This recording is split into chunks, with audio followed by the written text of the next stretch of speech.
Hey everyone, this is our first lecture on MCQs. देखिए मैं एक सीरीज़ लेके आई हूँ MCQs की। इसमें हम क्या करेंगे, डिफरेंट सब्जेक्ट्स के MCQs डिस्कस करेंगे, अलग अलग टॉपिक्स के। तो वो हो सकता है प्रीवियस ईयर से उठाए गए क्वेश्चंस हो या वैसे भी कॉन्सेप्ट बेस्ड MCQs हो। ऐसा क्यों? क्योंकि देखिए आप कितनी भी प्रिपरेशन कर लें, अगर आपने क्वेश्चन सॉल्व नहीं किए हैं तो आपको क्वेश्चंस का आइडिया कभी भी नहीं लगेगा और आपको ये नहीं पता होगा कि एग्ज़ाम में आपको प्रिपेयर कैसे करना है और एग्ज़ाम में आपको अपीयर कैसे करना है, right? So for that at least for 2 months, last 2 months जो बचते हैं प्रीलिम से पहले या किसी भी एग्ज़ाम से पहले जो आप एग्ज़ाम दे रहे हैं, उसमें सिर्फ और सिर्फ आपको प्रैक्टिस करनी होती है। अगर प्रीलिम्स है तो MCQs क्वेश्चंस प्रैक्टिस कीजिए, अगर मेंस है तो ऐसे राइटिंग और सब्जेक्टिव क्वेश्चंस प्रैक्टिस कीजिए। तो ये सीरीज़ है, अब ये प्रीलिम्स तक चलेगी, जिसमें हम डिस्कस करेंगे कुछ क्वेश्चंस अलग अलग टॉपिक्स के। तो चलिए स्टार्ट करते हैं। अगर आप चाहें मेरे बारे में पढ़ना तो इस पेज पे से पढ़ सकते हैं, यहाँ पे मेरी सारी इन्फॉर्मेशन गिवन है। इसके अलावा अनअकैडमी सब्सक्रिप्शन मॉडल पे live classes, test series, doubt clearing sessions सारे अवेलेबल हैं। इस वक्त मेरे CSAT का कोर्स है जो लाइव है प्लस पे, वो चल रहा है। अगर आपने ज्वाइन नहीं किया है तो उसको ज़रूर ज्वाइन करिए। उसमें मैथ्स, इंग्लिश और रीजनिंग तीनों ही कवर करा रही हूँ। और नेक्स्ट मंथ से मैं एक कोर्स लेके आऊँगी जो स्पेसिफिकली डिज़ाइंड है प्रीलिम्स के लिए ही। उसमें हम डिस्कस करेंगे प्रीवियस ईयर क्वेश्चन पेपर्स, अभी तक जितने भी क्वेश्चंस पूछे गए हैं हर सब्जेक्ट के, वो हम डिस्कस करेंगे उसमें। तो वो बहुत एग्जाम पॉइंट ऑफ व्यू से वो बहुत ज़्यादा इंपॉर्टेंट हो जाता है, ठीक है। इसके अलावा अगर आप अनअकैडमी लर्निंग ऐप इंस्टॉल करना चाहते हैं तो आपको क्या करना है, पहले इंस्टॉल करना है। इंस्टॉल करने के बाद प्लस कोर्स के लिए क्या करना है, आपको इंस्टॉल करने के बाद आपसे पूछा जाएगा कि आपकी कैटेगरी क्या है, किस एग्जाम के लिए प्रिपेयर कर रहे हैं आप। तो यहाँ पे आप प्रिपेयर कर रहे हैं UPSC CSE के लिए। फिर आपको क्लिक करना है गेट सब्सक्रिप्शन पे। उतना क्लिक करने के बाद आपको ऑप्शंस मिलेंगे 1 month, 3 month, 6 month, 12 months and 24 months. आप में से वो बच्चे जो अगले साल एग्जाम देने वाले हैं वो 12 मंथ का सब्सक्रिप्शन ज़रूर लें, क्योंकि आपको 1 साल की ज़रूरत पड़ेगी पढ़ने की। और वो बच्चे जो अभी इस बार एग्जाम देना चाहते हैं वो 6 मंथ्स का ज़रूर लें, क्योंकि आपको मेंस भी देना है, तो उसके लिए प्रिपरेशन आपकी अच्छी हो जाएगी। प्लस क्या होता है, जब आप ज़्यादा मंथ्स का लेते हैं तो आपका इफेक्टिव कॉस्ट जो है वो लो हो जाता है। प्लस इसके अलावा अगर आप ये कोड यूज़ करते हैं रजनी लाइव, तो इस पर आपको 10% का डिस्काउंट भी मिलेगा। So what is the code? The code is Rajni live.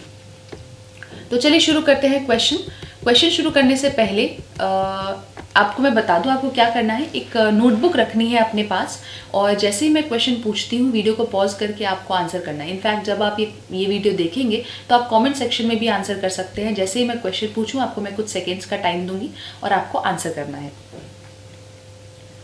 तो चलिए शुरू करते हैं। पहला question, which of the following are और is stated in the constitution of India? इनमें से कौन सी चीज़ कॉन्स्टिट्यूशन ऑफ इंडिया में कही गई है? पहला कि the president shall not be a member of either house of the parliament, मतलब जो दोनों हाउस है पार्लियामेंट के, अपर हाउस और लोअर हाउस, राज्यसभा लोकसभा, उनमें से किसी का भी मेंबर नहीं होना चाहिए प्रेजिडेंट। दूसरा, the parliament shall consist of the president and 2 houses, मतलब पार्लियामेंट में कौन कौन आते हैं? प्रेजिडेंट और बाकी जो दोनों हाउसेज हैं, ये दोनों मिलकर ही पार्लियामेंट कहलाते हैं। तो आपको बताना है इन दोनों में से कौन सा स्टेटमेंट ठीक है, या दोनों ही ठीक है या दोनों ही गलत है। आपके पास ऑप्शंस है, नाइदर 1 नॉर 2, मतलब दोनों में से कोई ठीक नहीं है। B, बोथ 1 and 2, मतलब दोनों ही ठीक है। C, ओनली 1, मतलब सिर्फ पहला ठीक है। या D, ओनली 2, यानी कि सिर्फ दूसरा ठीक है। तो आप कुछ टाइम लीजिए, इसका आंसर सोचिए क्या हो सकता है। देखिए क्या आंसर है इसका, दोनों ही स्टेटमेंट ठीक है, दोनों ही स्टेटमेंट बिल्कुल ठीक है। कौन से आर्टिकल में ये बात कही गई है? तो स्टेटमेंट 1 आर्टिकल 59 में कहा गया है, ठीक है। आर्टिकल 59 में क्या कहा गया है कि प्रेसिडेंट दोनों हाउसेज में से किसी का भी मेंबर नहीं होना चाहिए, राइट। और ये कहा गया है आर्टिकल 79 में। आर्टिकल 79 में कहा गया है कि जब हम पार्लियामेंट की बात करते हैं, जब भी मैं पार्लियामेंट बोलती हूं तो पार्लियामेंट में प्रेसिडेंट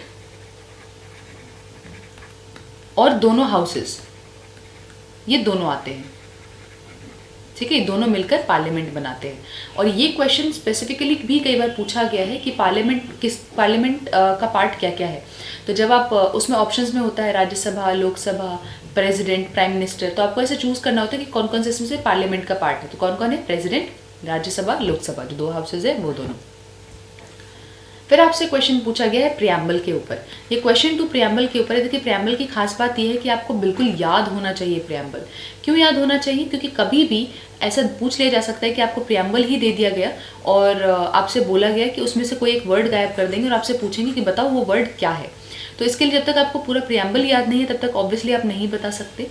तो देखिए यहाँ पर क्या दिया हुआ question, in the following quotation we the people of India having solemnly resolve to constitute India into sovereign socialist secular democratic republic and to secure to all its citizen justice, social, economic and political, liberty of thought, expression, belief, faith, worship, equality of status and of opportunity, and to promote them all, promote among them all fraternity, assuring the dignity of the individual and the unity and integrity of nation. In our Constituent Assembly, this X do hereby adopt. तो यहाँ पर क्या है, ये जो X लिखा हुआ है, देखिए जो X लिखा हुआ है यहाँ पर एक डेट आती है। क्या डेट आती है ये आप बताएंगे, कौन सी डेट है ये, किस दिन हमारा जो प्रियम्बल था वो अडॉप्ट किया गया था, ये जो कॉन्स्टिट्यूशन है, सॉरी जो कॉन्स्टिट्यूशन है हमारा अडॉप्ट किया गया किस दिन, ये आपसे पूछा गया है। तो देखिए किस दिन अडॉप्ट किया गया था, ये 26 नवंबर 1949 को अडॉप्ट किया गया है, ठीक है। और यही डेट्स आपका सही आंसर है, मतलब ऑप्शन नंबर बी आपका सही आंसर है। इसके अलावा जब आप प्रियम्बल देखते हैं तो उसमें कई टाइप के क्वेश्चंस बन सकते हैं। किस किस टाइप के क्वेश्चन बन सकते हैं अभी मैं बताती हूँ आपको। जैसे पहला देखिए, पहला क्वेश्चन क्या बन सकता है यहाँ पे कि सोर्स ऑफ पावर कौन है, जो कॉन्स्टिट्यूशन है उसका सोर्स ऑफ पावर कौन है, अथॉरिटी कौन है। तो पहली ही लाइन में लिखा है we the people of India, मतलब अथॉरिटी कौन है, हम खुद हैं। ये सोर्स ऑफ पावर कौन है, हम खुद है, लोगों से इसको पावर मिली है, राइट। तो अथॉरिटी कौन है, we the people of India. फिर आपसे पूछा जा सकता है कि बताइए nature of Indian state, nature of Indian state, ठीक है। तो यहां पर क्या है, देखिए कैपिटल एस लिखा हुआ है। कैपिटल एस का मतलब क्या होता है, हम नेशन की बात कर रहे हैं। जब स्मॉल एस लिखते हैं तो उसका क्या मतलब होता है, हम किसी राज्य की बात कर रहे हैं। तो नेचर ऑफ इंडियन स्टेट कैसा है, कैसा है इसका नेचर, इंडियन स्टेट है sovereign, socialist, secular, democratic and Republic. ये जो 5 चीजें दी हुई हैं ये नेचर है इंडियन स्टेट का। अभी क्या क्या है, जैसे मैं अगर सॉवरेन की बात करूँ तो सॉवरेन का क्या मतलब होता है, सुप्रीम। सॉवरेन का मतलब है कि हम हमारे लिए सुप्रीम है, हमारे मैटर्स के लिए, हमारे कोई भी इंटरनल मैटर के लिए या एक्सटर्नल मैटर के लिए हमें किसी की परमिशन लेने की ज़रूरत नहीं है, हम अपने डिसीजंस खुद ले सकते हैं। सोशलिस्ट क्या होता है, सोशलिस्ट का मतलब आप सोसाइटी के बारे में बोल रहे हैं। यहाँ पर सोशलिस्ट 2 टाइप के हो सकते हैं, कम्युनिस्टिक सोशलिस्ट होता है एक, और एक होता है डेमोक्रेटिक सोशलिस्ट। तो कम्युनिस्टिक सोशलिस्ट में क्या है कि जो प्राइवेट प्रॉपर्टी है वो नहीं हो सकती, हर चीज़ कम्युनिटी का है, सारी पब्लिक ओन्ड प्रॉपर्टी होंगी। लेकिन जो हमारा सोशलिस्ट वाला कैरेक्टर है वो डेमोक्रेटिक सोशलिस्ट है, जिसके अंदर पब्लिक और प्राइवेट दोनों ही जो एंटरप्राइजेज हैं और प्रॉपर्टीज़ हैं वो एग्जिस्ट करती हैं। फिर आता है सेक्युलर। सेक्युलर का क्या मतलब है, सेक्युलर का मतलब होता है, 2 मीनिंग है सेक्युलर के। सेक्युलर के 2 एस्पेक्ट्स होते हैं, एक पॉजिटिव एस्पेक्ट होता है और एक नेगेटिव एस्पेक्ट होता है। क्या है ये पॉजिटिव और नेगेटिव एस्पेक्ट, जो इंडिया में है वो पॉजिटिव एस्पेक्ट है और जो बाहर के देशों में माना जाता है वो नेगेटिव एस्पेक्ट है। कैसे, इंडिया के हिसाब से हमें क्या करना है, सेक्युलरिज्म का मतलब है give equal respect, give equal respect to all the religions, मतलब हम सबको बराबर की नज़र से देखते हैं, सबको बराबर का रिस्पेक्ट देते हैं। वो है इंडिया का कॉन्सेप्ट। बाहर का क्या कॉन्सेप्ट है, मेंटेन इक्वल डिस्टेंस, मतलब ये हर रिलीजन से बराबर का डिस्टेंस बना के रखेंगे। तो क्योंकि ये हर रिलीजन से दूरी बना के रख रहे हैं, किसी को भी कोई इंपॉर्टेंस नहीं दे रहे हैं, नहीं का सेंस आ गया, इसलिए ये एक नेगेटिव कॉन्सेप्ट है जो बाहर के देशों में फॉलो होता है। और गिव इक्वल रिस्पेक्ट का मतलब कि आप सबको बराबरी की नज़र से देख रहे हैं, सबको इक्वल इंपॉर्टेंस दे रहे हैं। तो ये कैसा हो गया, पॉजिटिव एस्पेक्ट हो गया जो कि इंडिया में फॉलो होता है। फिर डेमोक्रेटिक का मतलब क्या हो गया, डेमोक्रेसी का मतलब क्या होगा, of the people, for the people, by the people, लोगों के द्वारा ही है और लोगों के लिए ही है। रिपब्लिक का क्या मतलब है, तो जब हम गवर्न करने की बात करते हैं 2 तरीके से हो सकता है, एक तो होता है मोनार्की, ठीक है, और एक होता है डेमोक्रेसी। देखिए मोनार्की का क्या मतलब है, मोनार्की का मतलब है जब किसी एक मोनार्की होता है और एक रिपब्लिक होता है। मोनार्की का क्या मतलब है कि जब राजा का बेटा राजा बनेगा तो उसको मोनार्की कहते हैं, कि जो हेड है, हेड ऑफ द स्टेट है वो हेरिडिटरी हो। मोनार्की का क्या मतलब है, जो हेड ऑफ स्टेट है वो हेरिडिटरी हो, ठीक है, मतलब अगर राजा है कोई उसका बेटा ही राजा बनेगा, ठीक है, कोई और नहीं बन सकता। तो मोनार्की के केस में क्या होता है, हेड ऑफ स्टेट कैसा होता है, हेरिडिटरी। जबकि रिपब्लिक के केस में क्या होता है, रिपब्लिक के केस में आप इनडायरेक्टली और डायरेक्टली इलेक्ट करते हो। जो आपका हेड है, हेड ऑफ द स्टेट है, जैसे इंडिया में हेड ऑफ द स्टेट क्या है, प्रेसिडेंट है, तो उनको इनडायरेक्टली इलेक्ट किया जाता है, तो आप डायरेक्टली इनडायरेक्टली उनको इलेक्ट करते हैं, तब कहते हैं रिपब्लिक। ये तो हो गया नेचर ऑफ इंडियन स्टेट। फिर आपसे पूछा जा सकता है ये जो बाकी चीज़ें हैं, justice, liberty, equality, fraternity, justice, liberty, equality और फ्रेटर्निटी ये क्या है? तो ये ऑब्जेक्टिव्स हैं, हमारे कॉन्स्टिट्यूशन के ये ऑब्जेक्टिव्स हैं कि हम ये अचीव करना चाहते हैं, ठीक है, कि सबको जस्टिस मिले, तीनों टाइप का जस्टिस, सोशल, इकोनॉमिक, पॉलिटिकल, तीनों जस्टिस। लिबर्टी 5 चीज़ों की है, thought, expression, belief, faith, worship. Equality फिर 2 चीज़ों में है, स्टेटस और अपॉर्चुनिटी में।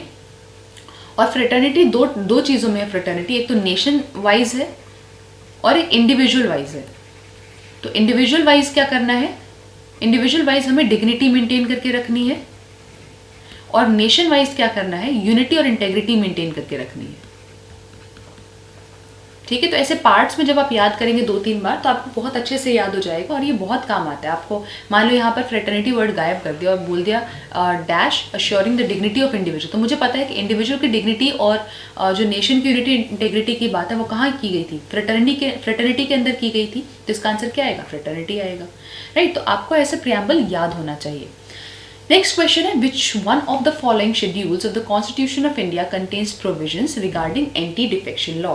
तो ये जो शेड्यूल आपको गिवन है, ठीक है, आपको 4 ऑप्शंस गिवन है, 4 शेड्यूल गिवन है, तो इनमें से किस में एंटी डिफेक्शन लॉ की बात होती है, ये आपको बताना है। थोड़ा टाइम लीजिए, सोचिए। देखिए, एंटी डिफेक्शन लॉ की बात होती है 10th शेड्यूल में। 10th शेड्यूल को कब ऐड किया गया था, 52nd constitutional amendment act 1985। 10th schedule को ऐड किया गया था 52nd कॉन्स्टिट्यूशनल अमेंडमेंट एक्ट 1985 के अंदर, और यहाँ पर बात हुई है एंटी डिफेक्शन लॉ की। एंटी डिफेक्शन लॉ या एंटी डिफेक्शन एक्ट क्या है, वो दल बदलू कानून कि मतलब आप अपने ग्रुप के अगेंस्ट अगर जाते हैं, आप अपने पार्टी के अगेंस्ट अगर जाते हैं बिना इन्फॉर्म किए, तो उसको हम एंटी डिफेक्शन में काउंट करते हैं। और भी बहुत सारे प्रोविजंस होते हैं इसके, बट ये शॉर्ट में है कि अगर आपको बस समझना हो कि एग्जैक्टली है क्या, तो उसके लिए है ये, राइट। एक और मेरा मकसद था रिकॉर्डेड लेसन्स करने का, एक तो 2 चीज़ है। पहला तो मैं लाइव अभी इसलिए नहीं आ पा रही हूँ क्योंकि मुझे आई इन्फेक्शन हो गया, कुछ प्रॉब्लम हो गई है, एंड ये थोड़ा बड़ा हो सकता है, ग्रेव हो सकता है, तो मैं शायद इस वजह से लाइव नहीं आ पाऊँगी। तो पहला तो ये है। दूसरा इंपॉर्टेंट ये था, जब मैं क्वेश्चंस डिस्कस करती हूँ तो लाइव में बहुत सारी प्रॉब्लम्स आती हैं। कई बार नेटवर्क प्रॉब्लम है, बफरिंग इश्यूज़ हैं, फिर बच्चे कुछ आंसर कर रहे हैं, फिर कुछ रुक के आंसर कर रहे हैं, फिर कुछ और हो रहा है, तो बहुत सारा टाइम उसमें वेस्ट हो जाता है।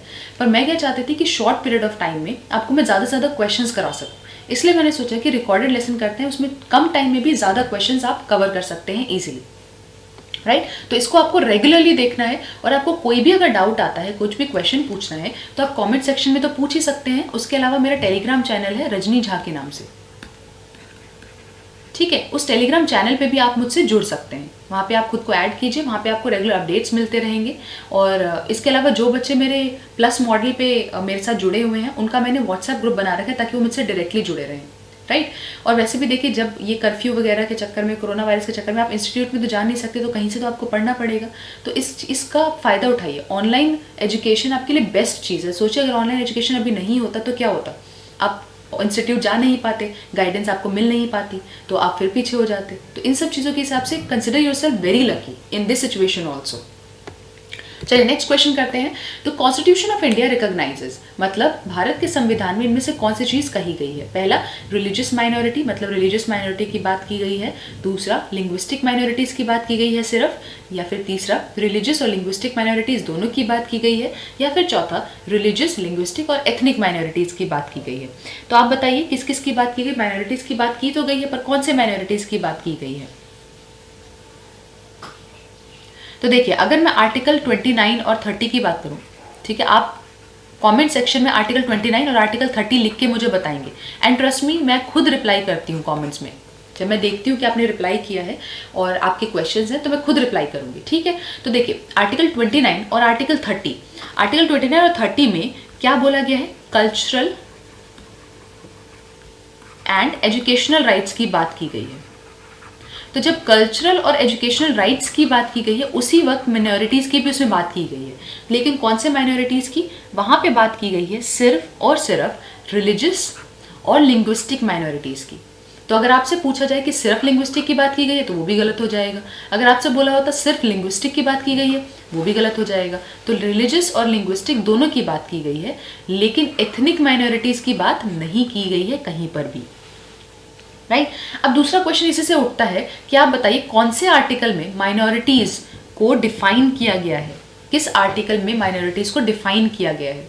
तो ये एक ट्रिक क्वेश्चन है, कहीं पे भी माइनॉरिटीज डिफाइंड नहीं है हमारे कॉन्स्टिट्यूशन में। माइनॉरिटीज जो टर्म है वो लिखी गई है, ठीक है, लेकिन डिफाइंड नहीं है कि वो एग्जैक्टली है क्या, ये डिफाइंड नहीं है हमारे कॉन्स्टिट्यूशन में कहीं पे भी। Next question, consider the following statements, an amendment to the constitution of India can be initiated by. मतलब अगर आपको भारत के संविधान में कुछ चेंजेस लाने हैं, अमेंडमेंट करने हैं, तो उसको इनिशिएट कौन करेगा, उसकी शुरुआत कहाँ से की जाती है। पहला लोकसभा में से, दूसरा राज्यसभा में से, तीसरा स्टेट लेजिस्लेचर में से, या चौथा प्रेसिडेंट उसकी शुरुआत करता है। सोचिए क्या आंसर हो सकता है। देखिए क्या है इसका आंसर, लोकसभा या Rajya Sabha, 1 and 2, D is the correct answer. देखिए जब भी अमेंडमेंट करना होना कॉन्स्टिट्यूशन में तो उसके लिए आर्टिकल है आर्टिकल 368।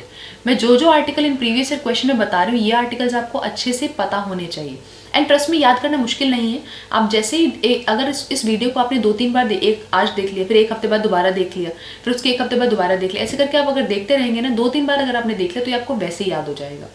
तो आर्टिकल 368 में बात की गई है अमेंडमेंट की।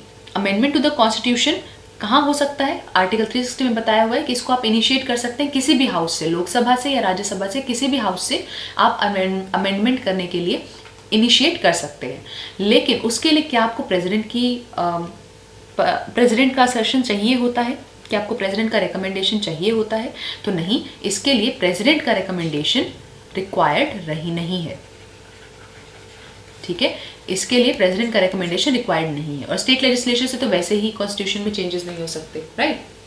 तो करेक्ट आंसर क्या होगा, लोकसभा या फिर Rajya Sabha. Next, which article of the constitution provides that it shall be the endeavor of every state to provide adequate facility for instruction in the mother tongue at the primary stage of education। मतलब constitution में किस article में कहा गया है कि जो शुरुआती की पढ़ाई होती है 1 से लेकर 5वीं तक, प्राइमरी स्टेज ऑफ एजुकेशन है, वहां तक आपको जो भी इंस्ट्रक्शन देने हैं वो मदर टंग में होने चाहिए। ये कौन से आर्टिकल में कहा गया, आपके मदर टंग में होने चाहिए, कौन से आर्टिकल में कहा गया है। तो ये जो चारों आर्टिकल है 49, 50, 50A एंड 51, ये भी बहुत इंपॉर्टेंट आर्टिकल्स हैं। देखिए कहाँ कहा गया, किस आर्टिकल में कहा गया है, तो आर्टिकल 350A में कहा गया है कि जो स्टेट है उसके पास ये ड्यूटी होनी चाहिए कि जो प्राइमरी स्टेज ऑफ एजुकेशन है, 1st से 5th तक जो एजुकेशन है, उसमें इंस्ट्रक्शंस मदर टंग में ही हो। ये बोला गया आर्टिकल 350A में। ये कब आया था आर्टिकल 350A, इसको 7th कॉन्स्टिट्यूशनल अमेंडमेंट एक्ट में जोड़ा गया था 1956 में। किस में जोड़ा गया था, 7th कॉन्स्टिट्यूशनल अमेंडमेंट एक्ट में, ठीक है। उसके बाद सवाल ये उठता है कि फिर आर्टिकल 349 क्या है। तो आर्टिकल 349 में क्या बताया गया है कि अगर आपको कोई भी लॉ लाने हैं, किसी लैंग्वेज से रिलेटेड अगर कोई लॉ लाने हैं तो उसका प्रोसीजर क्या होगा, ठीक है, कि अगर आपको लैंग्वेज से रिलेटेड लॉज लाने हैं, जैसे मान लो मैं किसी भी लैंग्वेज को लेके कुछ लॉ लाना चाहती हूँ, तो कैसे लेके आऊंगी मैं लॉ, उसका प्रोसीजर है आर्टिकल 349 में, ठीक है। फिर आर्टिकल 350 में क्या है, आर्टिकल 350 में बोला गया है कि आर्टिकल 350 में बोला गया है कि मान लीजिए आपको कुछ प्रॉब्लम है, ठीक है, किस तरह का ग्रीवेंस है आपको, और आपको उसकी रिड्रेसल के लिए कोई लेटर लिखना है, तो वो लेटर कौन सी लैंग्वेज में होना चाहिए। आपको अपना ग्रीवेंस का रिड्रेसल करना है, मतलब आपको कुछ परेशानी हो रही है और उसको खत्म करना है आपको, तो उस परेशानी को आप जब रिप्रेजेंट करने जाएंगे तो किस लैंग्वेज में होना चाहिए, वो लिखा गया आर्टिकल 350 में। और आर्टिकल 351 क्या है, ये बहुत इंपॉर्टेंट आर्टिकल है 351। आर्टिकल 351 में बताया गया है कि हिंदी लैंग्वेज का डेवलपमेंट कैसे होना चाहिए, वो है आर्टिकल 351, ठीक है। तो 349 में क्या है, प्रोसीजर है कि किसी भी लैंग्वेज के हिसाब से अगर आपको कुछ लॉज लाने तो क्या प्रोसीजर होना चाहिए। 350 में क्या है कि अगर आपको कोई परेशानी है और आप रिप्रेजेंट करना चाहते हैं खुद को, मान लीजिए मुझे कोई परेशानी हुई और मैं कोर्ट में जाना चाहती हूँ, तो मैं किस लैंग्वेज में अपनी प्रॉब्लम लिखूंगी, वो 350 में दिया हुआ है। 350A 7th constitutional amendment act 1956 में आया था, इसमें दिया हुआ है कि 1st से 5th तक के बच्चे जो हैं उनको इंस्ट्रक्शन मदर टंग में मिलना चाहिए। और आर्टिकल 351 हिंदी लैंग्वेज के बारे में है कि हिंदी लैंग्वेज का डेवलपमेंट कैसे किया जाए।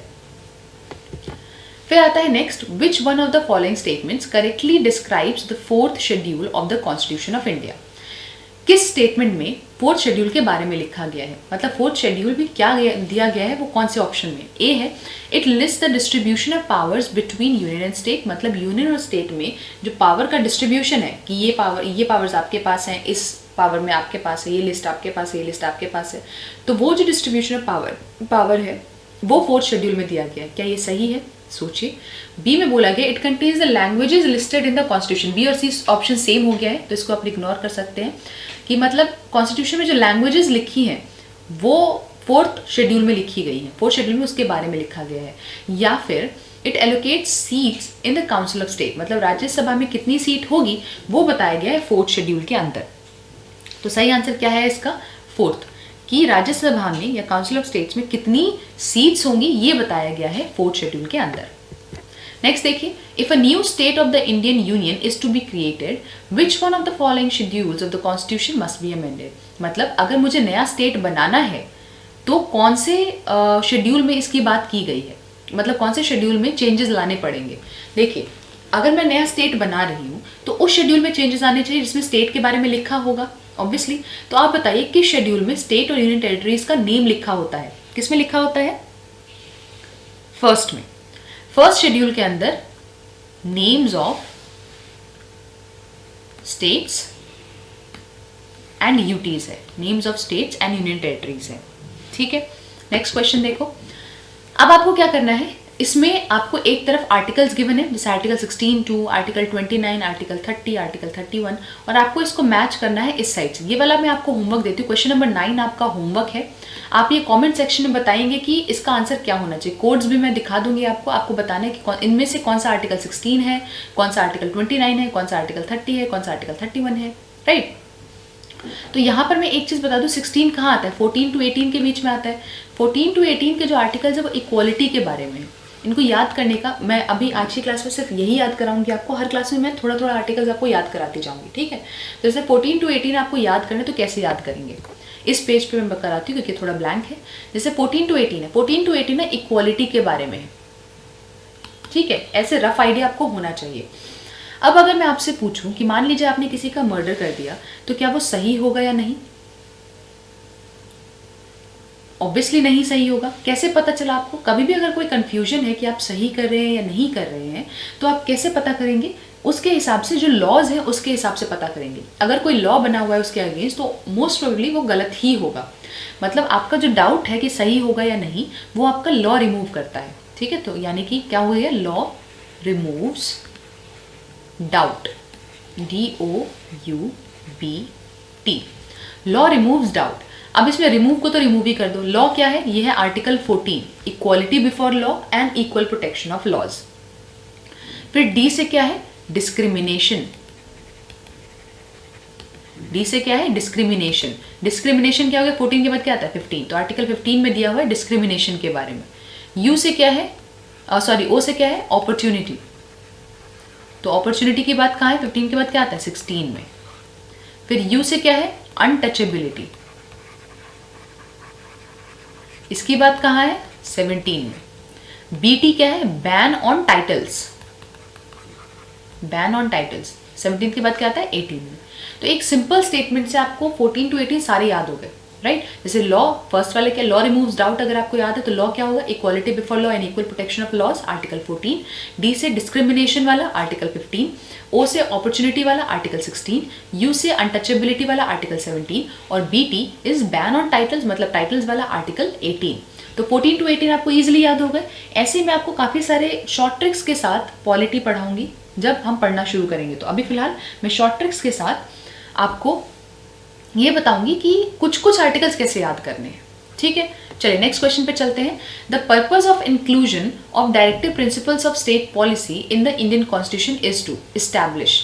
मतलब हमने जो DPSP डाला है, जो कॉन्स्टिट्यूशन मेकर्स ने DPSP डाला है इंडियन कॉन्स्टिट्यूशन के अंदर, तो उसका मेन पर्पस क्या था? क्या था उसका purpose? Political democracy, social democracy, Gandhian democracy या सोशल एंड इकोनॉमिक डेमोक्रेसी।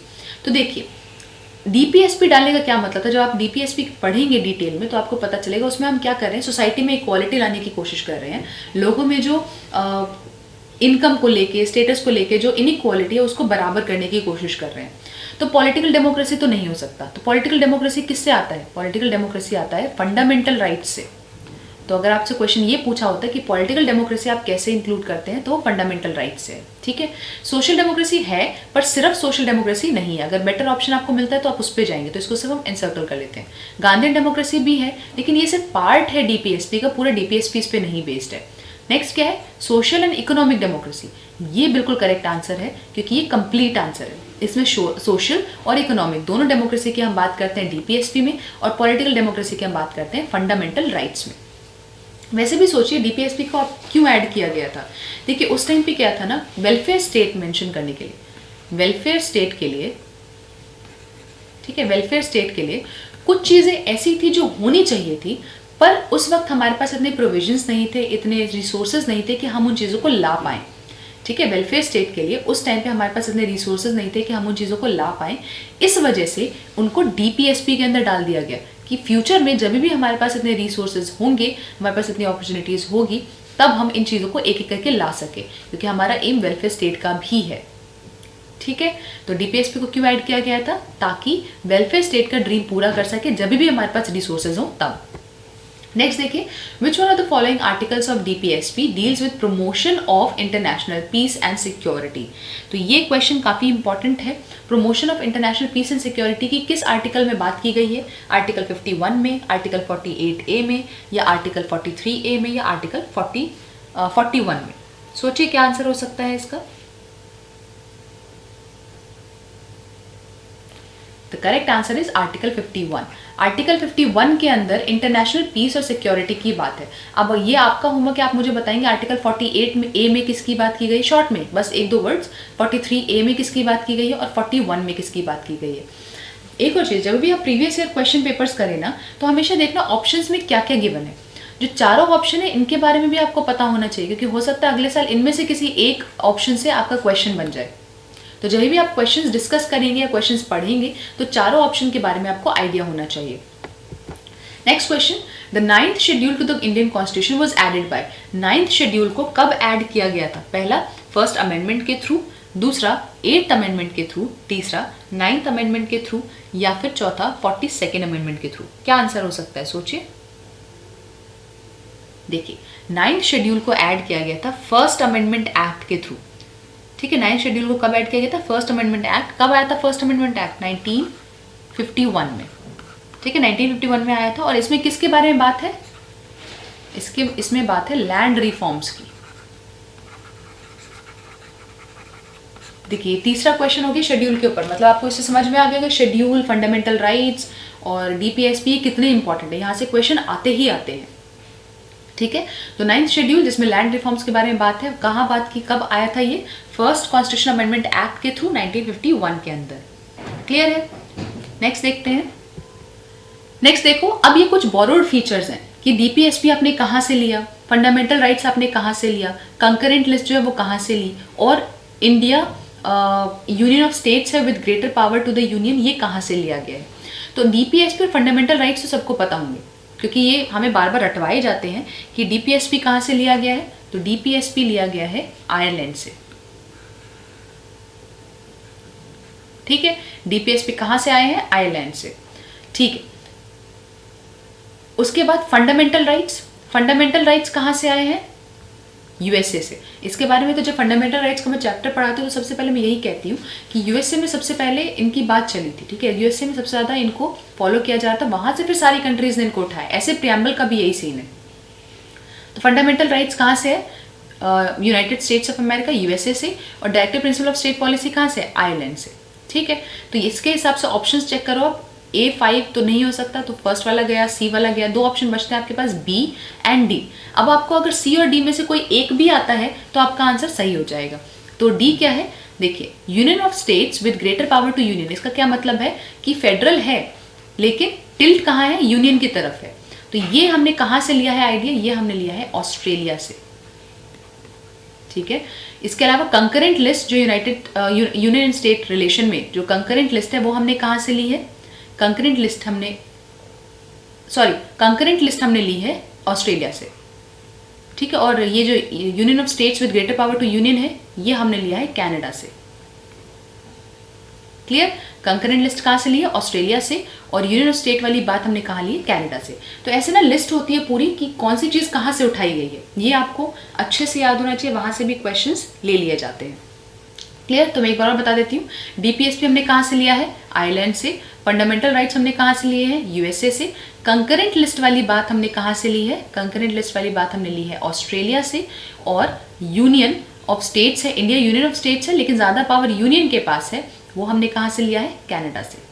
ठीक है। एक और क्वेश्चन देख लेते हैं।